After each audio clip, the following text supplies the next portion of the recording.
Forecasting tool for your home. Plus, you can share digital photos on the web, but here's a website that lets you broadcast your own videos. And we compare two inexpensive DVD players. Get this, one will even play MP3s. And later, these modular robots may help in search and rescue missions. We'll show you how in today's Pipeline.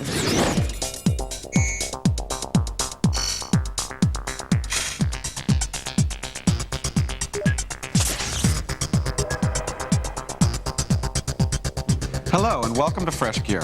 I'm Jim Lauterbach. And I'm Sumi Das. This is ZDTV's voice on new products, and each week we bring you all the new stuff with none of the hype. Now, Jim, I don't know about you, but I got caught in the rain this morning. You know, the weather is so hard to predict. We have to rely heavily on our local weather broadcasts, and sometimes you just don't know what to expect, especially during the winter. Yeah, this is true, but do you find that your weather forecasters are pretty much always wrong? You know, I have to say that I don't listen to them a whole lot of the time. I mean, when I'm traveling maybe, or if I need to figure out what I'm going to wear, that kind of thing. Yeah, I disagree with them totally all the time, and they are always wrong. But now there's actually a way for you to not always, close to that, but now there's a way you can predict the weather yourself so you can be wrong instead of them with this new forecasting tool from Oregon Scientific. And here's a first look.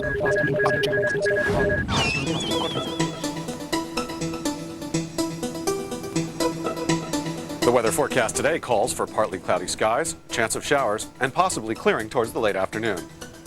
Did you ever want to forecast your own weather? Well, now you can. This is the WMR 918 from Oregon Scientific, and it is a complete weather station that you can hook up inside and outside your house. It's great for weather weenies like me who really like all that weather information. Here's how it works. Outdoors, there are 3 sensors. It's an anemometer, which tells you wind speed right here and wind direction. This is a thermohygrometer that tells you the outdoor temperature and the humidity outdoors, and a rain gauge right here. Now indoors, one more sensor that you hook up. This is a barothermohygrometer. You can figure out its indoor humidity, indoor temperature, and barometric pressure. Now, all of the outdoor units communicate via these. These are wireless transmitters, so you hook up the sensor in here, and this is solar, so the sun shines down, and so you don't have to have you don't have to power it, although there are backup batteries, which is kind of nice. Now, setup was kind of a problem. This got this dinky little manual that really doesn't tell you much. So I basically said, okay, I'll take a piece of plywood and just put everything on the plywood. Got it all together, put it up on my roof. Unfortunately, a big storm blew through and actually blew off my roof, and this broke, which was kind of a problem. You see, it's kind of, look at this, it's kind of cheesy right here. There's not a lot of plastic. Fell off the roof and broke, and now it doesn't work. Anyway, when it was working, all of these talked to this. It's kind of like a little weather PDA. You can see it tracks indoor, outdoor temperature, humidity, the wind speed. Over here, barometric pressure, and it tracks it over time, which is nice. So you can tell whether the barometric pressure is rising or falling. That's good for forecasting the weather. And actually up here, there's a little forecast. And you can see it says that the sun is going to be shining. Now, it also keeps history information. So see, I popped the light up. If I go into the memory on here, you look at the wind speed at 45.9 miles an hour. I think that was about as fast as the wind was blowing, and then kind of fell off the roof. A lot of good information in here, and even though there's a cable right here, it is battery powered as well, so you can carry your weather information around with you. That's kind of nice. A couple of things I don't like along with the manual is the price. $500 for this whole thing, which is very expensive, especially when you think about the fact that it broke when it fell off the roof. But I do like it. I love all this weather information. And one more thing, you will be able to hook it up to your PC right here through this RS-232 port, which is pretty nice. Now, $500, it's available now, and I'm going to give it 4 out of 5 stars. I like it a lot. Now, I had a lot of fun testing this product, and actually, you know, you can have more than one inside thermohygrometer hooked up, which is a good thing. I'm thinking about putting one down in my basement so I can measure temperature and humidity, because that's where I store my wine, and that's important. Thermohygrometer? Yeah. Okay. You like those high-tech terms, huh? Yeah, I had no idea you were such a weather weenie. Yeah, I loved weather. Ever since I was growing up on the East Coast, you know, we get big storms, hurricanes, and blizzards moving in. Yeah, very dramatic weather over there. Yeah, and it's really fun to watch because, you know, the blizzards come in and school's canceled. So it's nice to know that if you had a weather station, you could plan out and not do your homework. Oh, I see. There's another motive here. There's an ulterior motive. Speaking of working at home, here's a new computer from Compaq that is designed for the office, but I actually think it's better for home. It's called the iPAQ, and let me take you through and show you why. It's actually a legacy-free computer, which means that it doesn't have a parallel port, serial port, or any of the stuff in the back. You can actually get one with that, but it's like $100 more expensive, and there's really no reason to do that. It's very pretty. Take a look at it. Yeah, it kind of looks like a cooling tower for a nuclear power plant. It's nice. I want to show you some things I really like about it. First of all, so here's the CD slot right here. There's a button on the back that if I push it, I can pop it out, and I can hot swap a floppy, a CD, or other things like that, which is actually kind of a good idea. Is that all included, all this? Yeah, it's all, well, the CD is. You'd have to buy the other stuff independently. But so that's nice. Now you can't add new cards inside, but they do make it very easy to add in memory and a new hard drive. All I did was just push down here, pull up, and you can see right here, take a look at it. This is where the memory adds in. You see right there, the memory slot? And you can put a new hard drive in right there as well. I like that. Let me put this thing back on. And as I turn around the back, you'll see on the back that, yes, it is legacy free. USB ports here, Ethernet, sound in and out. There's actually a built-in speaker that sounds pretty good as well. But there are no serial or parallel ports. Pretty nice. You can actually get a 56K modem that looks just like it that goes along with it. A couple of other things that I like, USB ports on the front, which is nice. Although I wish they had put a USB port on the keyboard so you can plug the mouse into the keyboard, but the keyboard does have a lot of these nice little monitors for access, buttons for accessing the internet and stuff like that. Now price, that's another thing I like a lot about it. This unit with a 500 megahertz Celeron, 64 megs of RAM, 4 gig hard drive is only $500. That's a pretty good price. Compare that to $1,000 for the Dell Web PC. That doesn't come with this thing. No. The monitor has another $1,200, and you can get a 500 megahertz Pentium 3 version for about $800. Overall, I like this thing a lot. I'm going to give it 4 out of 5 stars. Good for the office. I think it's great for home. And another benefit, it's actually designed for Windows 2000, which is what runs on it. Rave reviews all around. Pretty cool. I like this system. Coming up on Fresh Gear, a website that lets you share your video clips with the world. And become a mix master on your PlayStation. Photo sharing sites. Oh my God, yeah, I talk about it all the time. It's great because like Club Photo lets me share photos, digital photos, with my family in India. That's pretty nice, but what about video? That would be cool too. Yeah, while I was at Demo 2000, I found this new site that actually lets you share your own video clips on the web. Let's take a look. This is a new website called earthnoise.com. It's actually still in beta. But what it does is it allows you to take your own videos, either creating them on your computer or taking ones you already have, uploading them to the internet, and then letting the world see it. Basically, you build your own TV station inside the internet. It's really easy to use. Here's how it works. First of all, you go in and you can either convert from a file you already have or just capture from a card or a netcam. If you've got a netcam, this will work really well. Hit next, and you'll see there's the camera right there, and I just have to step into frame. I can record something. Hello, I'm creating my own video on Earth Noise. I can do that. Then I'll just hit stop, next, and it allows me to crop so I can take things out if I want to. That's fine. I like it the way it is. I can actually save it as smooth or sharp. I'm going to save it as sharp because I don't care that it's smooth or not. Sound is fine. And now what it's doing is it's taking the clip and compressing it and converting it and uploading it to the web.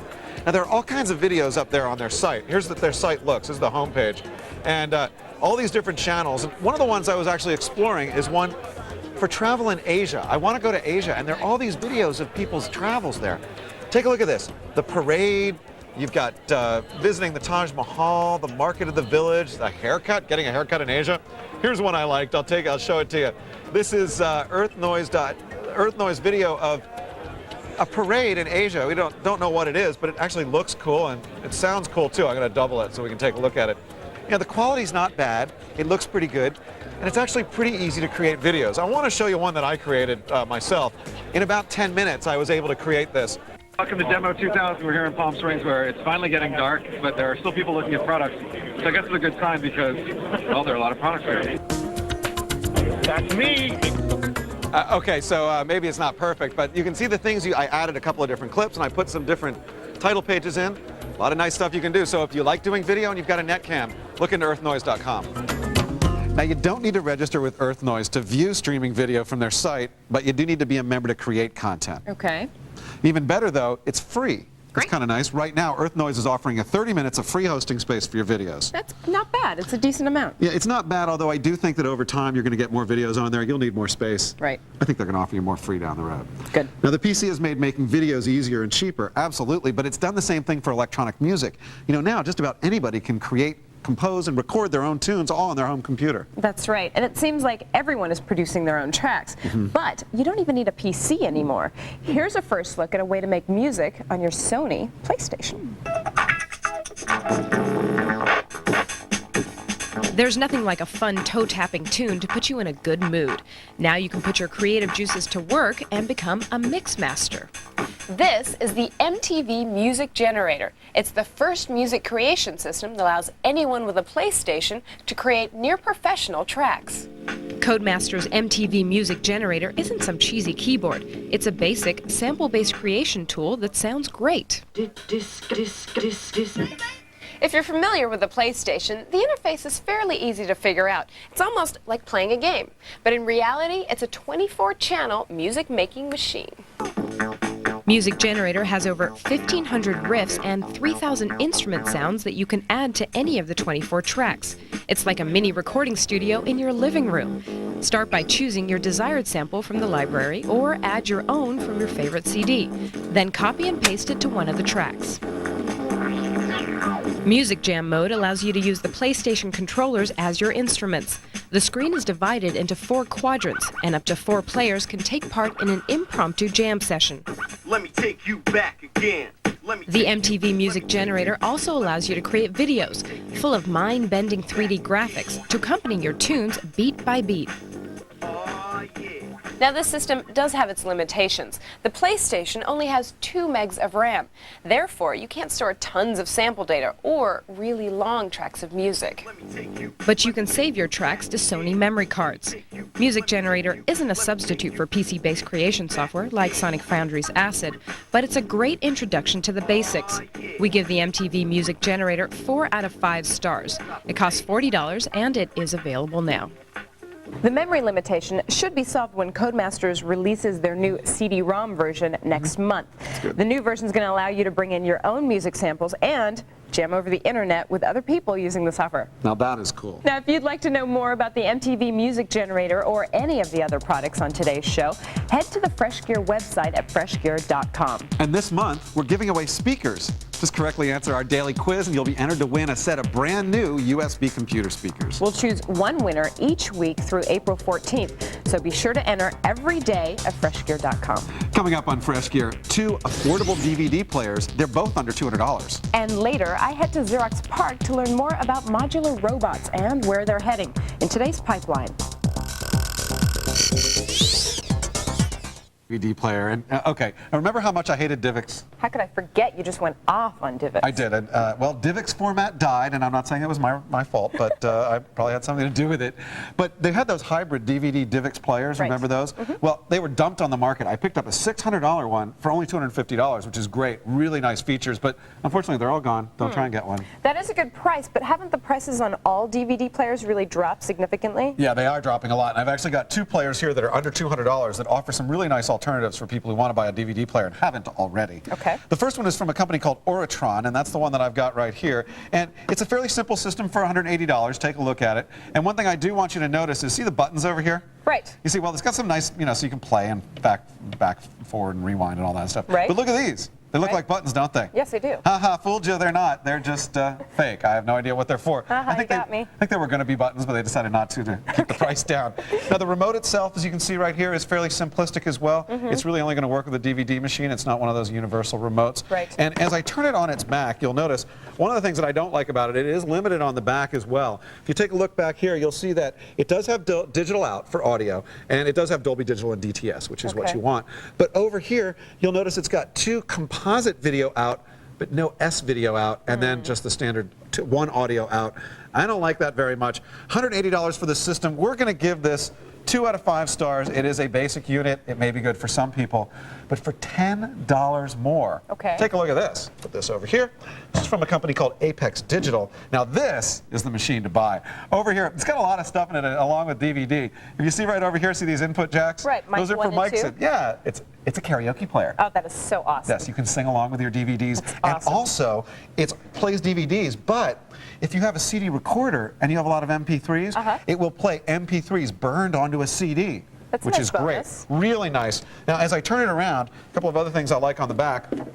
You'll see here, it's got the digital audio out, if you see right here. Right. So DTS, Dolby Digital, etc. Let me try not to flash you there. Over here, it's got the analog audio out, 2 of them. Moving over, video, 1 composite, 1 S video, very nice. Good. And the Y, CR, and CB, which is for home theater. That's so you nice. can actually pull those out too. Really nice. Now this thing, $180. It's got just about everything you want. I'm going to give it 5 out of 5 stars. Wow. It's available now. I heard that a couple of our lab rats actually bought these. Yeah, they did. Leo bought one, Yep. Patrick bought one, and Phil bought one. I would have bought one if I hadn't bought that other one. And I already own one too, Yeah, so exactly. I'm not in the But market. this is the one to buy. Okay. We found it. Good endorsement. Well, here's another twist on DVD. A television and DVD player combo, much like the VCR and TV combos. Unfortunately, it's not as functional or as well designed as those players that you just showed me. Too bad. This is from Conca, and it's a 13-inch DVD and TV combo. I'm going to play a DVD. We've got Bugs Life in there right now. As you can see, the quality of the image is pretty good. It looks good. But what's the great thing about DVD? It's a wonderful home theater experience, right? The picture's really small. Yeah, especially in letterbox format. Yeah. I mean, you're not really getting the full enjoyment. You're not utilizing its full potential, if you ask me. Yeah, I agree with you. Now, here's our pet peeve with this item, this product. When you're in the TV mode, all of the DVD controls are totally disabled. Play, pause, even eject. Watch this. I'm going to stop it, and we're going to put it into TV mode. And, okay, now can you tip it forward and show the controls on the top there? there are There's these some simple controls up here. You mostly want to use the remote. Don't lose the remote. Now watch what happens. I try and hit open, close on DVD. Not working. Nothing happens. Now, when we first got this in, we thought it was broken. Yes. It's not broken. It's just stupid. It's just a stupid. stupid design.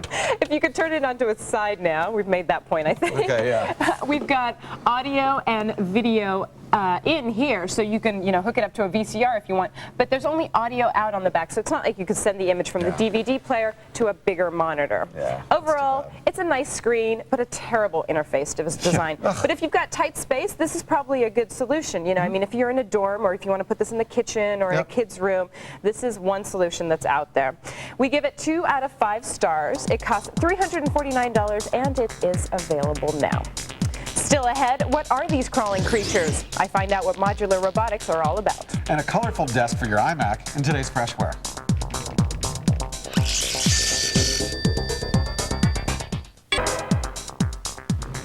So, Jim, what are your thoughts on robots? Robots, I am a big believer in robots. I think they're going to have as big of an impact on our life as a dishwasher or the washing machine. Really? Yeah. Now, unlike you, I've never been too intrigued by robots until recently, that is. I had a chance to look at the modular robotic systems at Xerox's Palo Alto Research Center.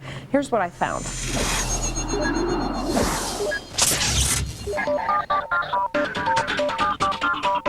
Take a look at the real robots of tomorrow. No, not the sophisticated mechanical creatures starring in films and TV, but robots designed to perform specialized tasks that fall under the 3 Ds: dull, dirty, and dangerous. At Xerox's Palo Alto Research Center, also known as PARC, Mark Yim is developing modular robotic systems. The basic idea is you have modules which individually can't do very much, but if you have a lot of these modules and you stick them together, you can start chaining together and have more complex robots that can do more complex things. Modular systems have several advantages. First, versatility. The robots can reconfigure into several forms, such as a rolling track that can cover terrain quickly, a snake that's best suited for crawling into crevices, or a spider that could climb over rubble. Another advantage is what one might call survival instincts. If one of the modules fails, you can either compensate for it because you have all these other guys that can kind of take up the slack, or it can actually throw that module away because it can reconfigure itself. So it can be self-repairing. In addition, these systems hold the promise of cost effectiveness. Because the same module can be repeated, they may be cheaper to build. However, even at just $1 a piece, larger robots requiring thousands of modules can get very expensive. Theoretically, you could build up complex robots that could do almost anything, as long as you have enough modules and enough processing power and enough energy and all those other things. Yet programming the modules to work together is proving to be more difficult than expected, especially when more modules are added to the mix. The most recent generation of modular robots incorporate a PowerPC 555, motor, controlled area network or CAN bus that enables communication between modules, and a system of pins, holes, and a latching mechanism that allows them to attach and detach. Future additions include batteries, so they would no longer have to be teleoperated, vision or 3D ranging sensors, possibly even a small CMOS chip camera. Down the road, applications may include planetary exploration and undersea mining. It may even be sold as a toy. But perhaps the most interesting potential use is search and rescue. For example, in the form of a snake, the robot could crawl into an unstable building. Sensors could lead it to a live person, and then it could facilitate communication via a microphone or a camera. Or it could form a support structure around the person. There are many hurdles to overcome before modular robots start saving lives. But if Mark and his team are able to accomplish their goals, their project may be more amazing than anything we've ever seen, science fiction and otherwise. So now how do you actually test a search and rescue robot? Do you throw a crash test dummy over a cliff or something? Close. It's a little more scientific than that. Mark Yim took his robots out to Quantico, Virginia, and they had some Marines set up an obstacle course. Now, they actually were able to make it through half of the obstacles. The eventual goal, of course, is to make it through all of them. Oh, that'd be cool. You know, modular robots, about the only thing modular I've seen around here is modular furniture. Modular furniture. That is great for workstations and computer equipment. But you ever notice that those are sometimes a little drab? Yeah, it's dull and boring. Yeah. Okay, so for this week's Freshware, I've got something a little more colorful. Good. This is the iCart from Anthro, and basically it's a cart or desk designed specifically to match the flavors of the iMac. You notice it's kind of shaped like the iMac. I don't know if you can kind of see the shape as we roll it around here. But here's what I don't like about it. We assembled it together, and for furniture, it wasn't a tough assembly or anything. The thing that bugs me is the color. This is the color that's supposed to match the Bondi Blue, but it doesn't really match. Yeah, It's it doesn't off. match. It's not your television set. It's not the tint. It actually is not the right color. It's not blueberry either. No, it's not. It's neither here nor there. And here's the other colors. You know, we've got the lime and the orange and the grape, and we haven't actually held these up to actual iMacs, but supposedly they should match. And then there's graphite here, which doesn't really look like graphite either. Yeah, it doesn't. Okay, so that's my biggest complaint. This is something that you can have optional accessories for too. There's a cup holder, document tray, stuff like that. Yep. Anyway, it comes on casters too, so you can move it around, as you can see. It's $149 for the basic iCart. The accessories, of course, will be extra, and it is available now. I found something cool you can do with it. Okay. It's great for hull surfing in the lab. So break the What a iCart mess there. I made. Now, if you have a question or comment about the iCart or anything else you've seen on today's show, drop us an email. The address is freshgear@zdtv.com. I think we better go home, so that's it for this edition of Fresh Gear. Be sure to join us next time when we look at the future of movie projection. And what is WAP? Well, it stands for Wireless Application Protocol, and we'll find out what that really means with a new internet phone from Nokia. And another way to display your digital photos with the Storybox picture frame. I'm Sumi Das. And I'm Jim Lauterbach. Thanks a lot for joining us. It's time to pick up. It is.